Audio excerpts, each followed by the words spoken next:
तो बोकारो के बीएसएल भूमि पर अवैध तरीके से आकर बांग्लादेशी जमीन को कब्जा कर रहे हैं। केवल भूमि पर ही कब्जा नहीं बल्कि बोकारो में बिजली चोरी, पेयजल की चोरी भी वे पीछे नहीं है। इसलिए उन्हें चिन्हित कर उनके खिलाफ अभियान चलाए जा रहे हैं। उक्त बातें अतिक्रमण हटाने के दौरान बोकारो स्टील टीए विभाग के डीजीएम कर्नल आर शेखावत ने कही। डिपार्टमेंट की टीम कई सेक्टरों सहित सेक्टर 6 थाना क्षेत्र के बोकारो निवास के पीछे अतिक्रमण हटाने पहुंची थी, जहां कई नए अतिक्रमण के संरचनाओं को ध्वस्त करने का काम किया गया। वहीं बिजली चोरी की भी बातें सामने आई है। बराबस्ती दिख रही है। यहाँ पहले हम 2 बार इसको तार को नोच के गए, गिरा के गए। उस समय स्ट्रक्चर नहीं थे। एक स्ट्रक्चर जो बता रहा है वो आपके सामने जो कह रहा है 6 साल पुराना है, ये सारे बांग्लादेशी है। एक को पकड़ा, वो भग लिया। अब किसी को नहीं पता है, पूछने सब बोल रहे हम नहीं जानते। ये सारे जो यहाँ पे खड़े उन सबको पता है वो कौन था। ये जो पुराना आया उसको जैसे उसने बोला मैं पुराना, उसके ऊपर भड़क गया वो। There is the suspicion. और जब हम पीछे लेने लगे वो भाग गया। कितने दिनों से लोग यहाँ ये तो मैंने तो 2 साल पहले ये नहीं देखा है। I can assure that much. ये नहीं है। आगे जो हमने स्ट्रक्चर गिराया वो भी नहीं है। अब आप इनकी आइडेंटिफाई, मैं मीडिया को या आम बोकारो निवासियों को छोड़ता हूं कि आप देखिए आसपास में आपके कितने बांग्लादेशी रह रहे हैं, कितने गैरकानूनी तरीके से बिजली चोरी कर रहे हैं। झारखंड सरकार ने टैरिफ बढ़ा रखी है। ये सारे तार बीएसएल की चोरी से आ रहे हैं। ये सब बीएसएल को नुकसान पहुंचा रहे हैं। बीएसएल का रेवेन्यू वेस्ट जा रहा है इलेक्ट्रिसिटी में। बीएसएल का लैंड पूरा कब्जे का हो रहा है। मैं कोई मेरी मर्जी से या उससे नहीं कर रहा है। ये कानूनी तहत जो प्रक्रिया है उसके तहत हम करते हैं। मेरी सिक्योरिटी टीम साथ में जो झारखंड पुलिस आई है, थाना प्रभारी से बातचीत होने के बाद में सब कुछ नियम अनुसार और कानून अनुसार हो रहा है। कोई हकीकत है कि इसमें बहुत सारे बांग्लादेशी हैं जो गैर कानूनी तरीके से यहाँ बसे हुए हैं। Now I leave it to the media, to the police and to the administration to find out who the person was जो भाग गया यहाँ पे। और इन सब की आइडेंटिटी आप डिस्क्लोज करिए। There will be a scam. इनका आधार कार्ड तक फालतू मिलेगा। With my military experience I can very well tell they are not Indian. तो बराबस्ती दिख रही है।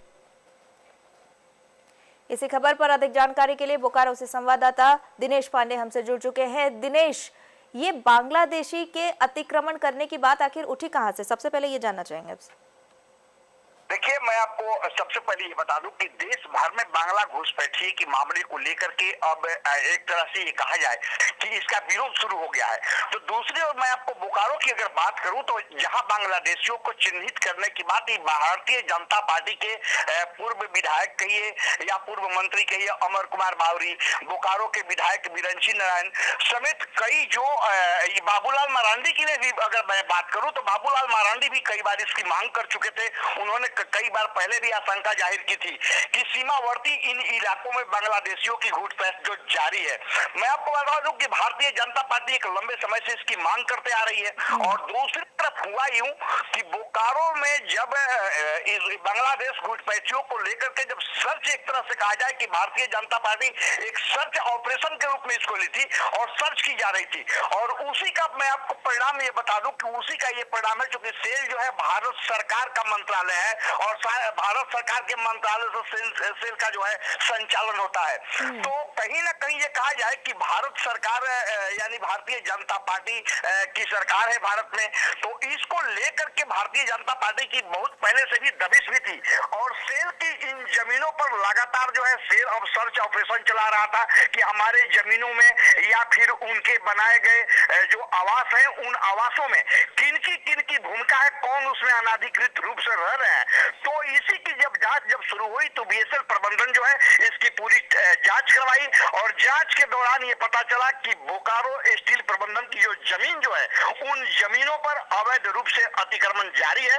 और जब अतिक्रमण का सर्च किया गया तो उसमें यह पाया गया कि इन लोगों के पास न तो कोई पहचान पत्र है और न कोई इन लोगों के पास ऑथेंटिक कोई ये प्रमाण था कि ये रहने वाले कहाँ के हैं। पड़ोसी लोग भी इन्हें पहचानने से इनकार करने लगे। जब इसको बखूबी से जांच करना शुरू किया गया तो ये बात पता चली कि ये बांग्लादेशी हैं और ये बांग्लादेशी जो है आकर के और खाली पड़े जमीनों पर अपना घर बनाकर और इस जमीन को अतिक्रमित कर रहे हैं। और इसी को लेकर के मैं नहीं कर रहा हूं, लेकिन ये हम आपको ये आप बाइट में भी सुनेंगे कि जिस तरह से आर शेखावत जो है बीएसएल प्रबंधन के टीए डिपार्टमेंट के वे डीजीएम है, डीजीएम ने साफ शब्दों में कहा है कि ये जितने लोग हैं जिनके घर तोड़े जा रहे हैं वो बांग्लादेशी हैं और बांग्लादेश से आकर के यहाँ झारखंड में यानी झारखंड के बोकारो में शरण ले रहे हैं।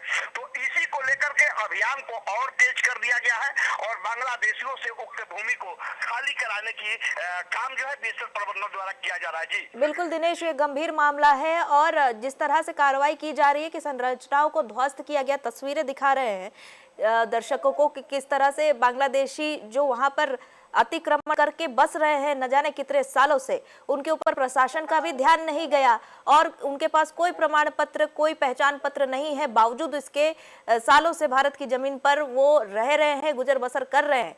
प्रशासन की कहीं ना कहीं चूक इसमें सामने आई है। हालांकि अभी आगे उन्हें लेकर क्या कार्रवाई होने की संभावना है दिनेश?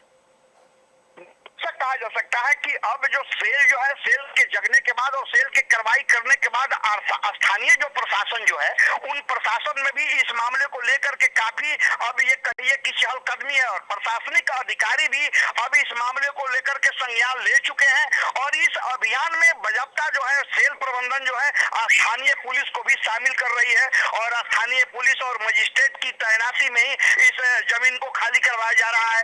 तो कहीं ना कहीं ये कहा जा सकता है कि अब केवल ये सेल के ही संज्ञान में नहीं रहा बल्कि स्थानीय जो प्रशासन है, स्थानीय जो सरकार है उनकी भी कुंभकर्णी नींद अब खुली है और इन विदेशी घुसपैठियों के खिलाफ अभियान को और तेज करने का निर्णय लिया गया। जी मैम, चलिए, बहुत बहुत धन्यवाद तमाम जानकारियों के लिए दिनेश।